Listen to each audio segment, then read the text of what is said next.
Hey guys, I'm going to finish reading some today from the book about Washington, D.C. And it says, this monument is of a flaming golden sword, honors men who died in a battle. Some of these men were members of the 2nd Division of the U.S. Army who died during World War I. The words under the sword say, "To our dead, 1917 through 1919. Later, the words honoring soldiers who died in World War II were carved on the left side of the monument. Those people who died in the Korean conflict were honored with words added on the right side. The monument is between the White House and the Washington Monument." So you can see it right here, and then you can see there's words on each side. Okay, the Vietnam Veterans Memorial is located, that's that right there, is located in Constitution Gardens. It is a wall shaped like a V. One end points to the Washington Monument, the other to the Lincoln Memorial. Over 55,000 Americans who were killed in Vietnam have their names engraved on the wall. The names are listed according to the date of death. When you visit the memorial, you can see people looking for the name of someone they knew. Many visitors leave small flags or flowers below the name of a loved one. And so you can see all these people coming, and there's names on the wall. So they're looking for the names of their loved one. And a lot of times they'll leave flowers there. And that is the Vietnam Veterans Memorial. On a small hill in the middle of all the famous sites stands the Washington Monument. It was built to honor George Washington. You can see the 555-foot tall monument from everywhere in the city. You can take a 70-second elevator ride up to the top of the monument and look out over the city. Look to the north. You can see the White House. To the west is the Lincoln Memorial and the reflecting pool. To the east lies the Capitol and the Smithsonian buildings. To the south, the Jefferson Memorial overlooks the tidal basin. There's the north, there's the east, there's the west, is the Lincoln Memorial and the reflecting pool, and there's the south is the tidal basin. The monument's cornerstone was laid on the 4th of July in 1948. The monument, right here, that's what they're talking about, the monument. This is the Washington Monument. It took 50 years to build that. The construction was stopped once by the lack of money and later by the start of the Civil War.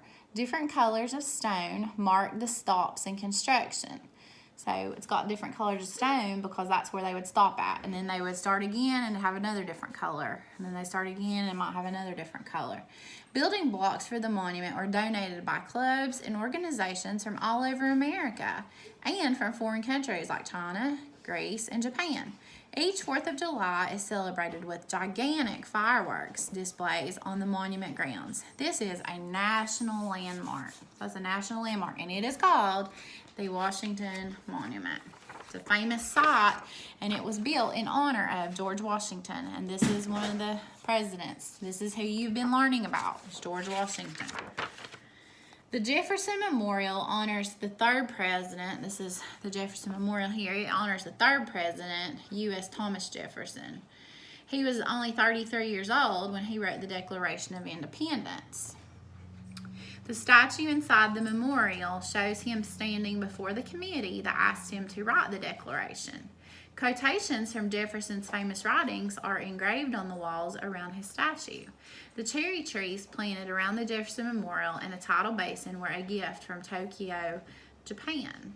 So these cherry trees that were planted around there, they were a gift from Japan. See? This is the Supreme Court building right here. And it is home to the highest court in the United States. The first court met here in 1790. The Supreme Court consists of 9 judges. Their job is to decide if the laws go against the Constitution. If the judges decide a law is unconstitutional, that law will not go into effect. When the court meets, the judges shake hands. This tradition shows that the judges will work together to preserve freedom. Over the giant bronze doors is the inscription, "Equal justice under law."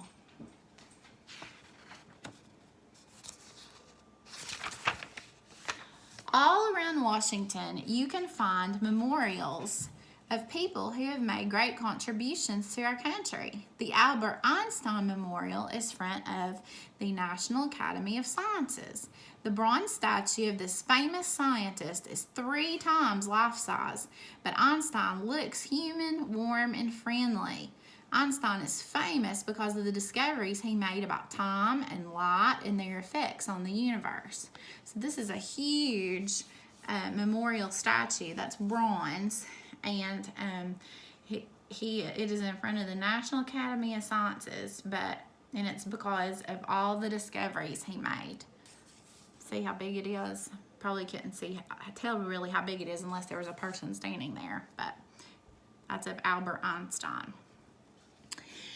The floor in the front of his statue shows the stars and the planets of the universe. Einstein's work helped make space travel possible. That's why this crystal etching of him is in the National Air and Space Museum at the Smithsonian Institution. This Smithsonian Museum was opened in 1976. The Smithsonian Institute museums line the grassy mall between the Washington Monument and the Capitol.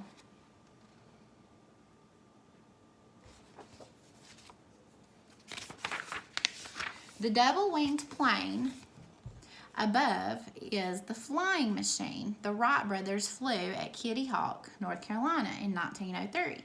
Above it to the right is the Spirit of St. Louis, which Charles Lindbergh flew across the Atlantic to Paris, France. These 2 planes were the beginning of modern aviation. You will also see the Bell, the first plane to fly faster than sound. The Air and Space Museum also has unusual kites, gliders, and balloons. People experimented with kites before planes were invented. So there's the plane. On the ground floor of the museum are more recent spacecraft. You can see the space capsules the first astronauts flew, and a duplicate of the lunar landing model that the Apollo 2 astronauts landed on the moon. There's a picture of that right there. You can also touch a moon rock and see a planetarium show. You can feel like you're flying as you watch movies on a giant screen. This is one of the greatest aerospace centers of the world, and we studied about space and the moon this year, didn't we? Across the street from the Supreme Court building is the Library of Congress. Inside are so many books, maps, films, photographs, and records that computers are used to keep track of the huge collections. Congressmen use the library to find information. It is also open to the public. The library and the Capitol are connected by a book tunnel, a system that carries books to and from the halls. Inside, on the main floor, you can see 1 copy of the Gutenberg Bible, the first book ever printed. So that is the picture of the Library of Congress. So it's so huge, and it has all kinds of books in that library. They even have to keep them on, a book tunnel, so it carries them. Carries a system to and from the hallways. A visit to the C&O, Chesapeake and Ohio Canal is like a trip back in time. Tourists can ride the canal boats through the locks that raise and lower the water level between waterways. The people who operate the locks and guide the boats are dressed like early American settlers. Mules pull the boats. The canal was dug along the north bank of the Potomac River. George Washington wanted the canal built so boats could travel past the waterfalls at Great Falls, Virginia. It was completed in 1850. So that's neat that tourists can ride that canal back and forth. That's neat. Well, they can ride the canal through between the waterways. So, and that was George Washington wanted that built so that they could travel past those waterfalls. and it was completed in 1850. That was a long time ago, isn't it? All right, we're going to stop for today, okay? And we'll read more tomorrow. All right, thanks, guys.